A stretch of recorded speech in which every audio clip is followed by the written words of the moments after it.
Hi everyone, welcome again to our channel. In this session, I will explain you about AWS Snowball. So first of all, we'll discuss what is AWS Snowball.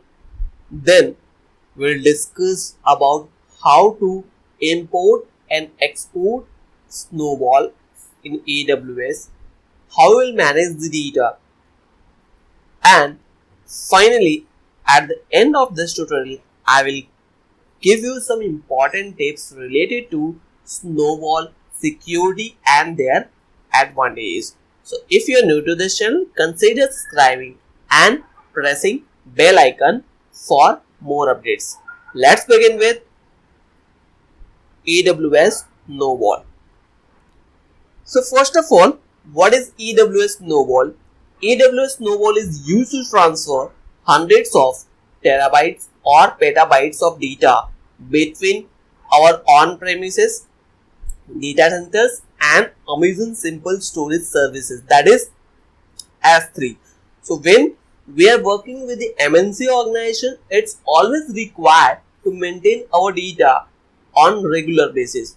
Otherwise, what happens if there is any inconsistency will appear or any challenges or risks appear, then our data should be safe or in secured conditions so that we will utilize for our further use.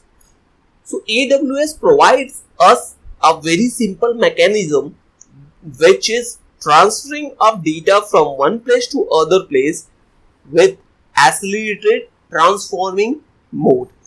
In USA region, we have two capacities like 50 TB and 80 TB, but in other regions having only 80 TB in accelerating transforming of data inside or outside in this region.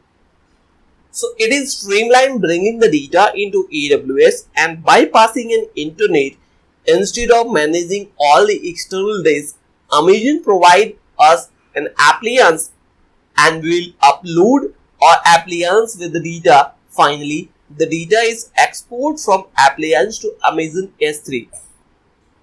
So transferring data with Snowball is simple, fast, secure and 1/5 of the cost of the high-speed internet.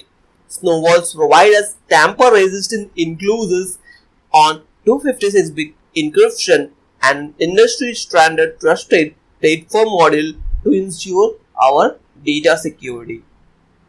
So whenever we are dealing with the cloud data or we are transforming the data from one place to other place, it's always important to keep the data secure, and without losing that data, we will manage our stuff in safer side. Otherwise, what happens when we are transforming complex data which contains regular or relational content, it might be happen that we will miss some data due to power issue or due to any other issue. So it's always recommended to use secure channel for transferring data from one place to other place. So let's discuss about how does import work in AWS Snowball and how does export work in AWS Snowball. So as you can see here in this screen, first of all it will initiating creating jobs, then it will send it to the collect and process data, and finally it will move to the copy of data to Snowball. Once it is done till this phase, after that AWS will manage, that is moving data to S3, which is much secure or provided with encryption method as well. So each import job uses a single Snowball appliance.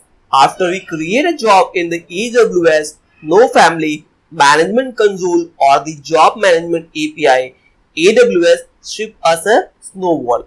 When it arrives, we have to connect the Snowball to our network and transfer the data that we want to import it into Amazon S3. Onto that, Snowball using the Snowball client or the Amazon S3 editor for Snowball.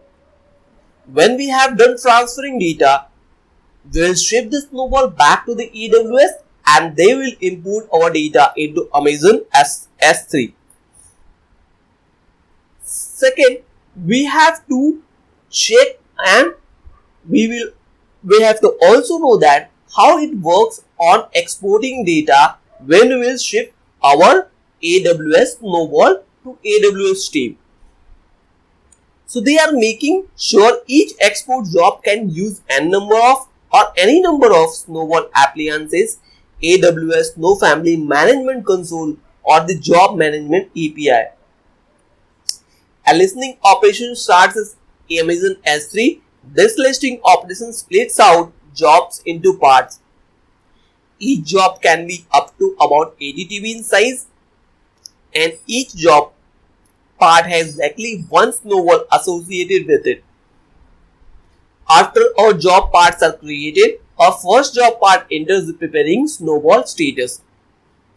So typically exporting data takes one business day or it might take more, depends on your data and queuing priority. However, this process can take longer as I said, due to the queue. Once the export is done, AWS gets Snowball ready for pickup by our region carrier. When the Snowball arrives at AWS data center or office in a few days, they will connect the Snowball to their network, transfer the data that we have exported and we want to shift to the S3. When they are done transferring data, they will strip or provide the confirmation our activity is done, and that is done by National Institute of Standards and Technology 800 to 88 standard. By their process follows. So this is how it looks on importing and exporting data works. Let's discuss on the feature. So it will import and export data inside our premises or outside as well.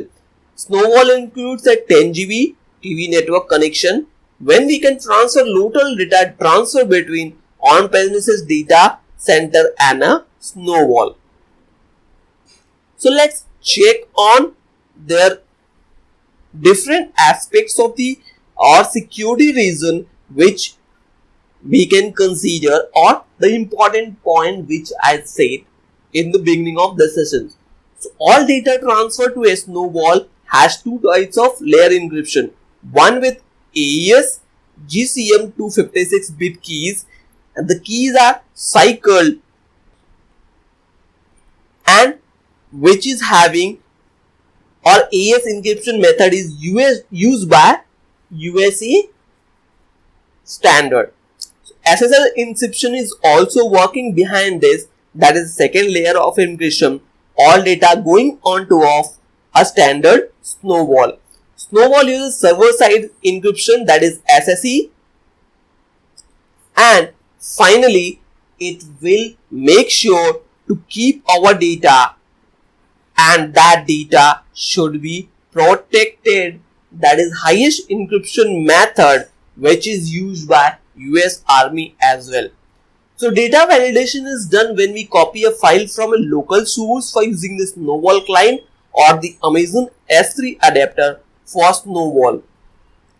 So pricing will vary, but first we will get 10 days free or trial version, we can see that, but after that they will charge, depends on data size. There are some limitations as well. For security purpose, data transfer must be completed within 90 days. The Snowball being prepared. The default service limit for the number of Snowballs, we can see that is working as per our requirement or static state by being copied. So this is all about Snowball in AWS. Let's recap this. We have started with what is Snowball, then we have discussed about import and export mechanism, how it is working. And finally, we have discussed about their uses and security, which is very much important part in terms of data. This is all about Snowball. Hope you liked it. If you really enjoyed this video, consider subscribing and pressing bell icon for more updates. Thank you for watching.